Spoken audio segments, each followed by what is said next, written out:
লাগতিয়াল বস্তুকেইটা লৈ পেলাই আকৌ ওলালোঁ আলুখিনি খান্দিবলৈ, যিহেতু দেৰি হৈ গৈছেগৈ।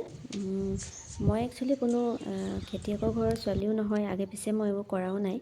মই মোৰ স্কুলখন আৰু মোৰ নাৰ্চাৰীখন লৈয়ে মই ব্যস্ত। মাজে মাজে কোৰ মাৰোঁ, কঁকালত ধৰে, আকৌ বহোঁ, আকৌ খন্তিখন মাৰোঁ, মানে কোনো পধ্যে মুঠতে কৰিব লাগে আৰু। যেতিয়া আকৌ কঁকালত ধৰে আকৌ বহি লৈ পেলাই বহি এনেকৈ কৰি আছোঁ অকলে তাতে। আলু বৰ্তমানলৈকে 25 কেজি ওলালে আৰু বহুতখিনি খান্দিবলৈ আছে বাৰু, আৰু মটৰ 27 কেজি ওলালে। আৰু বাকী থকাখিনি শনিবাৰৰ আগত মানে উঠোৱা হ'ব, যিহেতু শনিবাৰে বজাৰৰ বাৰ, গতিকে আগদিনাখনেই বেপাৰীয়ে লৈ যাবহি। এনেকৈ যেতিয়া খান্দি থাকোঁতে আলুকেইটা ওলাই ইমান ভাল লাগে। ভাইটিক মাতি পঠিয়ালোঁ, ভোকো লাগিছে আৰু যিহে মানে ভৰি হাতবোৰ বিষাব ধৰিলে।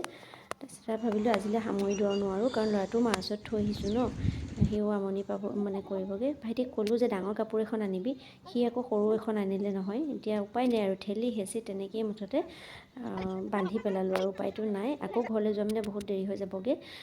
ৰাতিপুৱা 8:30 বজাৰ পৰা পিছবেলা এয়া 2টা বজালৈকে মই ইমানখিনিহে কৰিবগৈ পাৰিলোঁ, আৰু নোৱাৰিলোঁগৈ। আৰু ভোকো লাগিছে, আৰু ভোক লগাৰ উপৰিও বিশেষকৈ মানে ভৰি হাতবোৰ বহুত বিষাইছে, কাৰণ এইবোৰ অভ্যাস নাই। আৰু আমাৰ ঘৰতো তেনেকুৱা একো খেতি চেতি আমাৰ একো নাই তেনেকুৱা, আমাৰ চব কিনি খোৱাই হয়।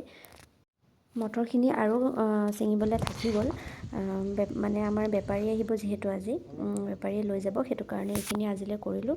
আৰু অহা সপ্তাহলৈ আকৌ অলপমান এনেকৈ উঠাই পেলাই লৈ যাম। তেতিয়া বেপাৰী নিজে আহি লৈ যায় বাৰু দেই, কৈ থোৱা থাকে, নিজে আহি পেলাই লৈ যাব।